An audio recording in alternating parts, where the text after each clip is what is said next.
Hello. Both for your ethos and your conscience, it's important to represent information in an accurate way. Of course, this means that your information needs to be correct and credibly sourced, but the way you present this information needs to accurately convey its significance. It's very easy to misrepresent data by presenting it in a way that, while technically correct, misleads your audience about the meaning of that data. So what we're going to do is walk through some examples to show how data that is technically correct can be presented in a way that falsely represents the meaning of that data.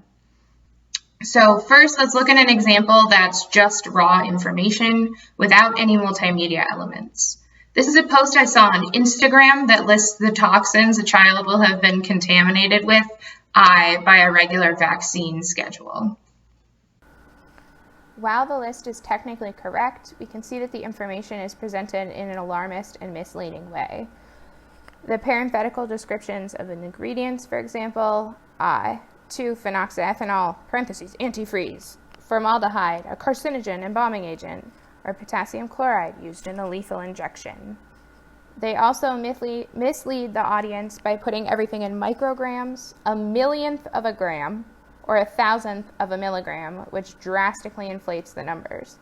The numbers seem huge when they're actually not. 17,500 micrograms of 2-phenoxyethanol is a lot more alarming than saying 17.5 milligrams. Over 0.075 micrograms of polymyxin B, while small even in micrograms, is presented in an alarmist way by saying over, making it sound way scarier than 0.00075 milligrams of an antibiotic.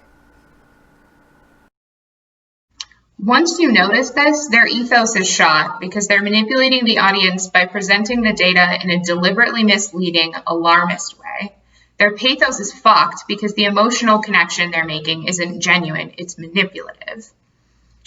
And logos is a mess for multiple reasons, but the main one is that they're starting their argument from a false premise.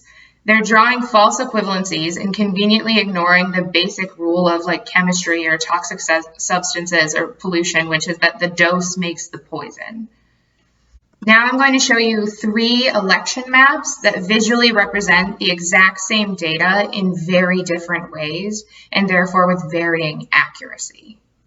So all 3 of these maps represent the results of the 2016 presidential election. This map shows the county level results.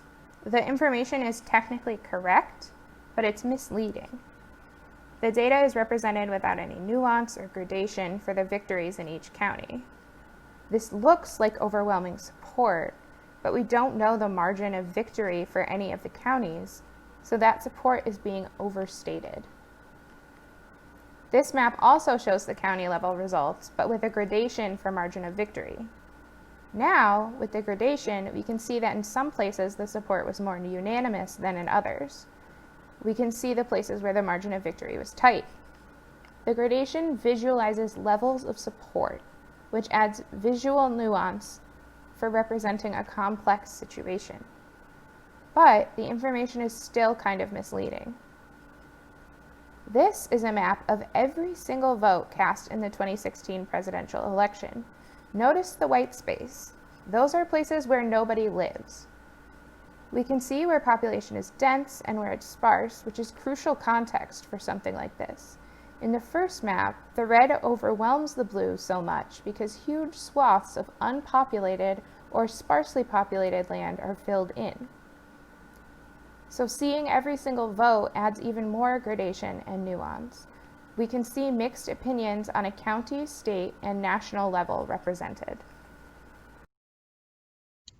All right, just to close, another quick example. I couldn't find it again, but I saw a tweet about a month ago where a guy was saying that Taylor Swift should probably hurry up and have kids because she's already lost 90% of her eggs. Putting aside the fact that Taylor Swift's eggs are truly deeply none of this guy's business, that percentage is presented in an alarmist, uncontextualized way. At birth, people with uteruses have about 2 million eggs, and these eggs start to die basically the minute you're born.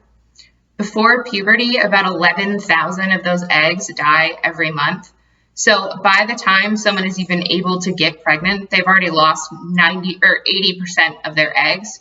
And after that, 1,000 of their eggs die every month. But those are the eggs that like suck, like they're not good eggs. That's why they die. And then someone who has lost 90% of their eggs, be they Taylor Swift or some other person in their late 20s, still has 100,000 to 200,000 eggs left. So you can see how that's misleading when Taylor Swift only had 80% of her eggs when she reached childbearing age. I would encourage you to think about how data is presented and why it's being presented that way, not just in your infographic, but in future projects and when you yourself are presented with data. It's easy to fall into thinking that statistics are some infallible truth, but data is a tool for drawing conclusions. And it's pretty easy to misleadingly represent that data to lead your audience to false or faulty conclusions.